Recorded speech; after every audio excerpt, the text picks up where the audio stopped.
মেগাস্টারের cinema সবসময় একটা উৎসব তৈরি করে। আমি অডিয়েন্সের মধ্যে সেই কৌতূহল, সেই কিউরিওসিটি আমরা তৈরি করতে পারবো। মোশাররফ ভাই আসলে একজন কিংবদন্তি অভিনেতা। ছোট পর্দার অনেকেই এখন সিনেমার মেইন স্ট্রিমে কাজ করছে। ফারিনকে অডিয়েন্স নতুনভাবে এক্সপ্লোর করবে। পাইরেসিতে হঠাৎ করে আমাদের জন্য মনে হচ্ছে এটা একটা বিরাট মানে প্রাণঘাতী অসুখের মতো। তো সেটা যদি হয় পাইরেসি হয়ে যায় তখন একজন প্রোডিউসারের টাকা তো বটেই, তার স্বপ্নের অপমৃত্যু ঘটে। এখন যাচ্ছে পোস্ট প্রোডাকশনের কাজ চলছে জোর কদমে। তারপরে এই যে নানান রকম প্রমোশনের ব্যস্ততা, তারপরে আমাদের প্রমোশনাল কন্টেন্ট তৈরি, এইসব নিয়ে আর কি প্রচুর ব্যস্ত সময় যাচ্ছে। অভিজ্ঞতা আসলে ছোট পর্দা, ওটিটি বা বড় পর্দা সব জায়গায় একটা জিনিস সবসময় আমি যখন যে মিডিয়ামে কাজ করেছি, আমি নানান রকম চ্যালেঞ্জিং কাজ করতে চেয়েছি। যেমন ধরুন আমি যখন ছোট পর্দায় নাটক করেছি তখনও মনে আছে যে শহরে টাকা ওরে, তারপরে কি বলে গেম ওভার, পলিটিক্স, আমি নানান রকম অপূর্ব ভাইকে নিয়ে অনেক এক্সপেরিমেন্টাল কাজ করেছি। নিহত নক্ষত্র, আবার ধরুন একটা ভবন দশের গল্প শিফট, সেগুলো নাটকে এসিভ করা কঠিন ছিল, বাট আমাদের টিম এবং আমি উই ট্রাইড, এবং সেক্ষেত্রে দর্শক দেখেছে। সো তারপরে ওটিটি যখন এসেছে তখন ওটিটিতে তখন প্রথম দিকে আমরা ট্রল করেছিলাম ওটিটিতে, তখন ওটিটি এত জমজমাট ছিল না, তো সেখানেও আমরা একটা থ্রিলার গল্প এবং ট্রলের মতো গল্প আমার মনে আছে আমরা 6 দিনে শুট করেছিলাম। সো তারপরে বড় পর্দা আমি যেখানেই যখন কাজ করেছি চেষ্টা করেছি সামর্থ্যের মধ্যে যত বেশি অ্যাচিভ করা যায় সেটাই। সিনেমার যেটা হয় আসলে আমি তো সিনেমাটা বানাতে চাই, তো সেটা একটা সময় থাকে প্রসেসের মধ্যে যে যেহেতু আমি ধরুন ইনসাফের পরে হয়তো আরেকটা সিনেমা যদি আমি সুযোগ পাই বানাবো, তো এভাবেই আর কি মানুষের পরে আমার মাথায় ছিল একটা যে আমি একটা গল্প করতে চাই, তো কিরকম গল্প হতে পারে, আচ্ছা সেই গল্পের সাবজেক্ট কি হতে পারে, সেই সঙ্গে আহ, সেটার ব্যক্তি কি হতে পারে, সেটার অ্যারেঞ্জমেন্ট কি হতে পারে, মানে পুরো বিষয়টাকে নিয়ে আমরা যখন আর&ডি করি এবং তখন আমাদের সাথে আমাদের প্রডিউসাররা অ্যালাইন হয় এবং তারপরে আমরা ডিফাইন করি ঠিক আছে আমরা এভাবে যেতে পারি, সেভাবে আমরা ইনসাফ গল্পটাকে আমরা ডিজাইন করি এবং গল্পের কোর লাইনটা খুব স্ট্রং, সেখানে অনেকগুলো মানবিক সম্পর্কের জায়গা আছে এবং সব থেকে বড় কথা বাংলাদেশের একটা একটা খুব ইম্পর্টেন্ট সমস্যাকে আমরা অ্যাড্রেস করেছি এবং সেই সমস্যাটা একটা গল্পের একটা বিরাট একটা প্লটের একটা বড় অংশ জুড়ে আছে। তো সবকিছু মিলিয়ে মানে ইনসাফের জার্নির গল্প মানে বলার জন্য আমি মনে করি একটু সিনেমাটা রিলিজ পাক, তারপরে আরো আরো বেটার বলতে পারবো, কারণ এখন বলতে গেলে অনেক কিছু রিভিল হয়ে যাবে। সো বাট ইটস অ্যামেজিং, মানে আমাদের এই জার্নিটা এখনো মানে চলছে আর কি। সেটা তো আমি লাকি আর কি, আমি ভাগ্যবান, আই এম ভেরি ফরচুনেট। তারা ফিরেছে কারণ হচ্ছে তারা ফিরতে চাচ্ছিল। আর আমি এক্ষেত্রে এক্ষেত্রে একটা বিষয় বলবো, আব্দুল্লাহ জির বাবু ভাই, তার সঙ্গে আমার সখ্যতা আছে এবং তিনি ফিল্মের খুবই মানে তিনি ফিল্মের সেকেন্ড জেনারেশন, তার বাবাও খুব বিখ্যাত মানুষ। তো তিনি একদম মানে তিনি গল্পটা জানতেন। তো যখন এই কালাম ভাইদের সাথে অ্যাকচুয়ালি তাদের পরিচয়, তো তারপরে যখন তারা সিনেমা বানাবেন এবং ডিজিটালে তারা প্রথমবারের মতো ব্যাক বানাবেন, তো তারা বললেন যে সঞ্জয়ের সাথে কথা বলতে পারেন। তারা আসলেন, কালাম ভাই এবং তার খসরু ভাই। তো আমরা গল্প শোনালাম, তারা শুনলেন, গল্প পছন্দ করলেন এবং এভাবেই আর কি অ্যালাইন হওয়া। না পিছনের কারণ বলতে যেটা কি হয়, মোশাররফ ভাই আসলে একজন কিংবদন্তি অভিনেতা। তাকে আমি শুধুমাত্র যে এটা তো বড় পর্দার বড় মানে কি বলে বিগ স্ক্রিনের সিনেমা, সেটা ছাড়াও মানে মোশাররফ ভাইয়ের সাথে আমার আগেও যত কাজ, ধরুন যে শহরে টাকা ওরে অমানুষ, সেখানেও আমি মোশাররফ ভাইকে চেয়েছি ভিন্ন ভিন্ন ভাবে প্রেজেন্ট করতে। আপনি যদি দেখেন অমানুষে মোশাররফ ভাই যেভাবে মানে আপনি নিশ্চয়ই জানেন গল্পটা, বা যদি না অনেকে দেখে তারা জানে যে কিরকম একটা চ্যালেঞ্জিং ক্যারেক্টার ছিল বাজে শহরে টাকা ওরে। আমি সবসময় মোশাররফের সাথে কাজের চেষ্টা করেছি তাকে, দেখুন তিনি এত ভালো অভিনেতা, এত বড় অভিনেতা, তাকে তার সাথে কাজ করার মানে জার্নিটি অন্যরকম।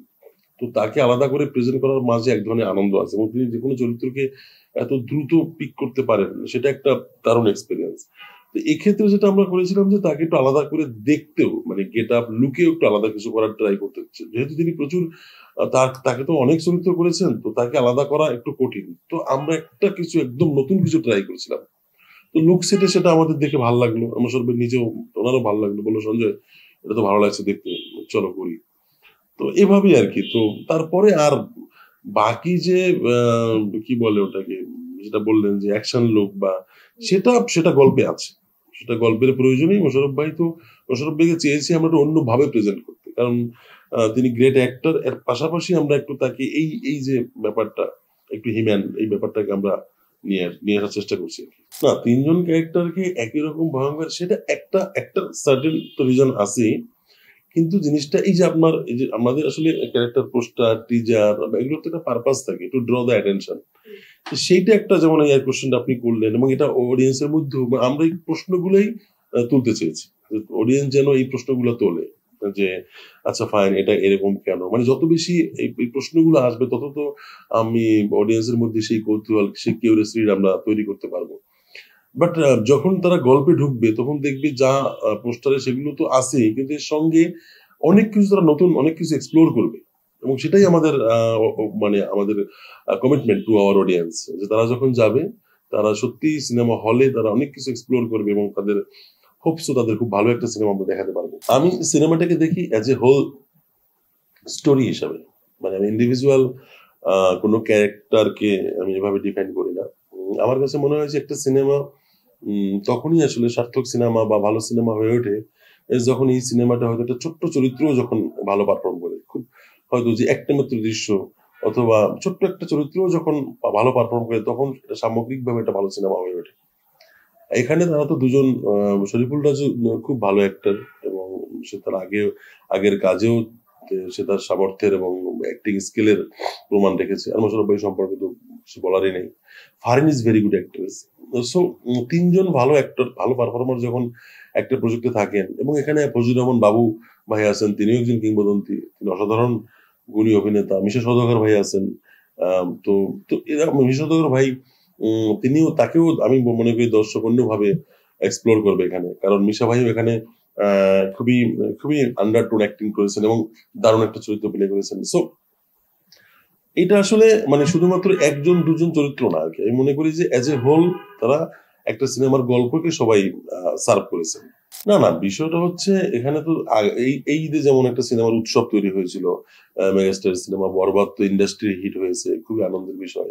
তারপর পাশাপাশি বাকি সিনেমাগুলোও খুব ভালো চলেছে। তো সেটাই তো আসলে মানে এখানে তো দেখুন, মেগাস্টারের সিনেমা যখন আসবে তখন হলে উৎসব হবে, এবং সেটা সবাই আমরা চাই, কারণ সিনেমায় আমি একটা কথা বলি যে উৎসবের সিনেমায় উৎসব।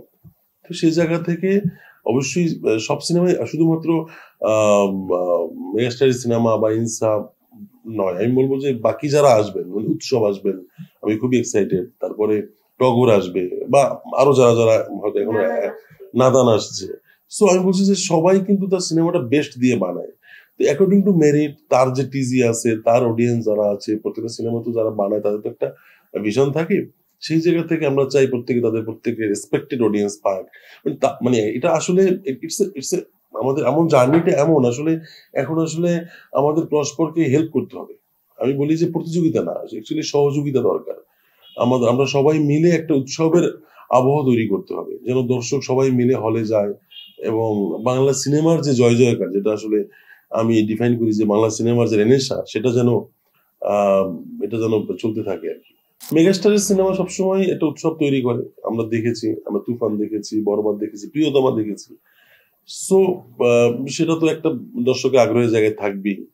আমি মনে করি আমাদের ইনসাফ, উৎসব, টগর প্রত্যেকটা সিনেমাই গুণী গুণী অভিনেত্রীরা আছেন, এবং সিনেমার টিজার ট্রেলার বের হবে, এবং আমার ধারণা পর্যায়ক্রমেই দর্শক মানে প্রমোশনাল কন্টেন্ট দেখে বা কি বলে রিলিজের পর ওয়ার্ড অফ মাউথ, একটা সিনেমা আসলে ইন্টারেস্ট তৈরি হয় নানান ভাবে, আসলে সেটা আমরা অপেক্ষা করি সময়ের জন্য। দর্শক আসলে কিভাবে নেবে আমরা কেউ জানি না আসলে। আমি খুবই আশাবাদী, এবং দর্শক তো খুবই আমাদেরকে নানান ভাবে আমরা দেখি আমাদের সামাজিক যোগাযোগ মাধ্যমে বা সোশ্যাল হ্যান্ডেলে বা আমাদের ব্যক্তিগত মানে পরিসরে, সেখানে আমরা দেখি সবাই খুব ভালো রেসপন্স করে, এবং মোশাররফ ভাইয়ের লুক, ফারিনের প্রেজেন্স, রাজের ফার্স্ট পোস্টারটা তো দারুণ রেসপন্স পেয়েছিলাম। সো সবাই প্রচুর এটা নিয়ে কথা বলছে, মিডিয়ার কাভারেজ পেয়েছে, আমরা ভীষণ তাদের প্রতি কৃতজ্ঞ। আমাদের দর্শক সমালোচক যারা সোশ্যাল হ্যান্ডেলে সক্রিয়, তারা ভীষণভাবে আমাদেরকে অ্যাপ্রিসিয়েট করেছেন, আমাদেরকে ইন্সপায়ার করেছেন, গ্রেটফুল টু দেম। এবং আমাদের সংবাদকর্মীরা, সেটা ভিজুয়াল হোক বা অনলাইন হোক বা প্রিন্ট হোক, প্রচুর আমরা নিউজ কাভারেজ পেয়েছি, তাদের প্রতি আমি কি বলবো আর কি, লিমিটলেস গ্রেটফুলনেস। সো আমরা তো খুবই হ্যাপি। মানে এখন সো ফার আমরা যে কনটেন্ট দিয়েছি এখনো তো কোনো ভিজুয়াল কনটেন্ট ছাড়িনি। সো আমি বিশ্বাস করি এরপর যখন টিজার, ট্রেলার, গান বা অন্যান্য যেসব প্রমোশনাল কনটেন্ট আসবে আশা করি দর্শক আরো বেশি দর্শককে আমরা হ্যাপি করতে পারবো। তাদের এই সিনেমাটার প্রতি আগ্রহী করে তুলতে পারবো। আমি তো বলি সবসময় যে আমাদের আসলে এখন ছোট পর্দা, বড় পর্দা বলে আমাদের এই ডিমার্কেশনটা বোধহয় এখন আর নেই। কারণ এখন আসলে সবাই পারফর্মার। মানে আমি যেভাবে ডিফাইন করি মানে এখন কি আর ওটা আছে যে একটা সময় ছোট পর্দা মানে এখন আসলে আমাদের ছোট পর্দার অনেকেই এখন সিনেমার মেইন স্ট্রিমে কাজ করছেন এবং আহ, দাপিয়ে কাজ করছেন। সো সেটা আসলে এখন কি আর ওইভাবে আমরা বলতে পারি যে বরঞ্চ আমরা বলতে পারি যে কোন চরিত্রের জন্য কে ভালো আর কি। ফাহিনের ক্ষেত্রে হলো ফাহিনের অভিনয়ের জন্য সে খুব ভালো। মানে সে ভালো অভিনয় করেছে নানানভাবে। সে নিজেকে নানান মিডিয়ামে মানে নাটকে, ওটিটিতে সে নিজেকে একজন ভালো অভিনেত্রী হিসেবে বারবার দর্শকের সামনে প্রেজেন্ট করেছে। এই ক্ষেত্রে যেটা হয়েছে সে একই সঙ্গে ভালো অভিনেত্রী তো আছেই, একই সঙ্গে তার প্রেজেন্সটাও খুবই অ্যাটেনশন ড্রয়িং হবে এবং আমার ধারণা ফারিনকে অডিয়েন্স নতুনভাবে এক্সপ্লোর করবে। সেটা আমরা সবাই চেয়েছি, ফারিন নিজেকেও সেভাবে ক্যারি করেছে। তো সেটাই তো আমি আমি মনে মনে করি ইন্টারেস্টিং। এই যে দর্শক এই যে আপনি ভাবছেন যে হোয়াই ফারিন, সেটা যদি ফারিন যদি প্রুভ করতে পারে ইয়েস দিস ইজ ফর মানে এভরিথিং ফর এ রিজন।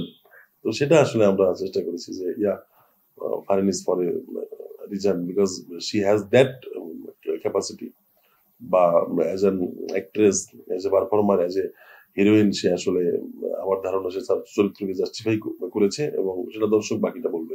না আমরা তো পাইরেসিতে হঠাৎ করে আমাদের জন্য মনে হচ্ছে এটা একটা বিরাট মানে প্রাণঘাতী অসুখের মতো। কারণ আমরা যেভাবে সিনেমাটা নিয়ে সবাই আশাবাদী হচ্ছিলাম ঠিক সেই মুহূর্তে বরবাদের মতো একটা বড় ছবি যখন পাইরেসি হয়ে গেল তখন সেটা সত্যি আমাদের জন্য খুবই আতঙ্কের। এবং অ্যাকচুয়ালি আমার ধারণা আমাদের দর্শকরাও এই বিষয়ে আমাদেরকে হেল্প করবেন যে যখন কোনো সিনেমার পাইরেসি হবে তারা সোশ্যাল মিডিয়ায় সেটা লিঙ্ক শেয়ার করবেন না। কারণ আপনারা জানেন কতগুলো মানুষের শ্রমে ঘামে স্বপ্নে একটা সিনেমা তৈরি হয়। তো সেটা যদি ভাবে পাইরেসি হয়ে যায় তখন একজন প্রডিউসারের টাকা তো বটেই, তার স্বপ্নের অপমৃত্যু ঘটে এবং ইন্ডাস্ট্রির জন্য সেটা খুবই খুবই বাজে এক্সাম্পল। তো আমরা তো চাইবো, তো অবশ্যই যে কোনো মূল্যে চাইবো পাইরেসি না হোক এবং দর্শক হিসেবে আপনাদের প্রতি আমাদের রিকোয়েস্ট থাকবে যে পাইরেসিকে না ছড়াতে। আম, যত বেশি তাহলে ওরাও বেশি উৎসাহিত হবে না। কারণ আমরা আসলে আম, সবাই চেষ্টা করছে এটা পাইরেসি না হয়, কিন্তু এখন তো আসলে এটা তো আসলে অনেক সময় যেমন হয়ে যায় কিছু করার থাকে না, কিন্তু সেক্ষেত্রে আসলে সবার আন্তরিকতা, সবার কনসাসনেস, সবার হেল্পফুলনেস মানে থাকলে আসলে আমরা কিন্তু this is very alarming for আজ। এবং এটা আমি বলবো ইন্ডাস্ট্রির জন্য এটা খুবই, আপনারা যেভাবে আমাদেরকে সিনেমাটা দেখে হেল্প করতেছেন তো পাইরেসি রোধেও যদি আমাদেরকে হেল্প করেন এবং যদি কেউ পাইরেসি করে তার তার তথ্য দিয়ে যদি সহযোগিতা করেন সেটা আমাদের জন্য খুবই ব্লেসিং হবে। আমাদের একটু তো দেরি হলো আমাদের পরিকল্পনা বলতে প্রডিউস অ্যাকচুয়ালি তো এটা পেয়েছে আমি as a director assign, but এটা প্রডিউসার্স কল, বাট আমাদের কথাবার্তা চলছে। হোপসো ঈদের পরে আমরা এটা নিয়ে মুভ করবো। হুমায়ুন আহমেদের গল্প তো একটা আমার জন্য করতে পারাটা আই এম ভেরি প্রিভিলেজড, যে আমি খুবই ফরচুনেট যে আমি হুমায়ুন আহমেদ স্যারের গল্পটা আমি পেয়েছি এবং অ্যাজ এ ডিরেক্টর আমি গল্পটাকে স্ক্রিপ্ট এবং নানান কিছুর সঙ্গে জড়িত। সো স্ক্রিন প্লে এবং অনেক কিছুর সঙ্গে জড়িত। তো যেটা আমাদের, আমি চাই গল্পটা দর্শকের সামনে আসুক এবং সত্যি বলতে this this story is very close to my heart. কারণ এই গল্পটা খুবই মানুষের গল্প বলতে in a sense human psychology একদম ডিপার লেভেলে এই গল্পটা এক্সিস্ট করে। এবং এই গল্পটার ন্যারেশন, এই গল্পটা যেভাবে আমি দেখেছি এবং এই গল্পটা যেভাবে আমরা পুরো টিম এবং আমি সহজভাবে লেখার সাথে জড়িত স্ক্রিন প্লে লেভেলে, ডায়ালগস লেভেলে, সেখানে আমি বলতে পারি গল্পটা যখন আসবে দর্শক একটা ভীষণ ভালো সিনেমা দেখবে।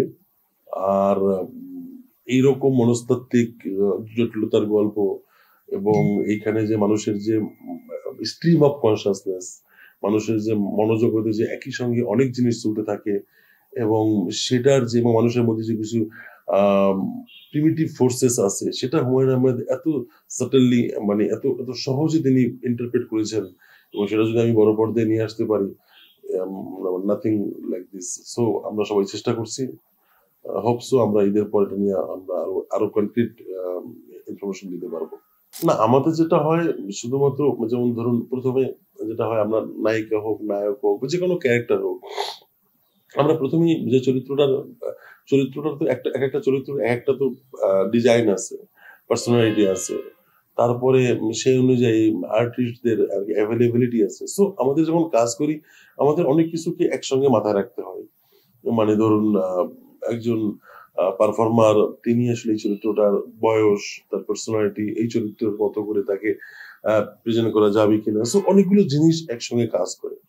তো সেটা আসলে নায়ক বা নায়িকা বা নায়ক আলাদা করে না। ক্যারেক্টার আর্টিস্টদের ক্ষেত্রে আমরা ভাবি যে ধরুন একজন বাবার চরিত্র করবে। তো তাকে তো আমাদের ভাবতে হয় তাকে রিয়েলি বাবা লাগবে কিনা। বা ধরুন একজন অ্যাকশন কেউ করবেন তাকে তো দেখতে হবে যে ফিজিক্যালি তাকে অ্যাকশনটা স্যুট করবে কিনা। সো আমি বলছি যে এভাবে আরকি আমরা তারপরে তার পারফরম্যান্স তার অনেক কিছু আরকি যে তিনি আসলে এখন তারপরে যদি আমরা বলি আম কি বলে ওটাকে আমাদের টিমের সাথে মানে আমাদের মানে হচ্ছে অনেক লজিস্টিক অনেক ব্যাপার আছে। যেমন আমাদের বাংলাদেশে একটা সিনেমা তৈরি হওয়ার সঙ্গে তো সেখানে বাজেট, টাইম অনেক কিছু। তো অনেকগুলো টার্মস অ্যান্ড কন্ডিশন যেটা বলি ব্যাটে বলে মেলা। সেটা হলেই তখন আমরা কাজ করি। সো সেটা শুধুমাত্র যে ১ টা ২ টা বিষয় তা না। মানে মাল্টিপল জিনিসপত্র আসলে ওয়ার্ক করলে তখন আসলে আমরা এভাবেই আমরা কোনো মানে পারফর্মারকে আমরা হয়তো কাস্ট করি। আপনি যদি এই সিনেমাটা দেখেন 'ইনসাফ' আমি আগেও বলেছি 'ইনসাফ' চরিত্রে যে ওর যে চরিত্র, সেই চরিত্রটার যে বয়স, যে ওর চরিত্রে একটা জার্নি আছে। একটা লম্বা জার্নি আছে। সেখানে ও নানান বয়স প্লে করে। তো যেখান থেকে বয়সটা শুরু হয় এবং এই চরিত্রটার যে অ্যাগ্রেশন, এই চরিত্রটা যেভাবে স্ক্রিনে দেখতে লাগতে হবে, সেটা আমি আশা করি 'ইনসাফ' দেখলে বলবেন যে, "yes, Shariful Raj is the right choice."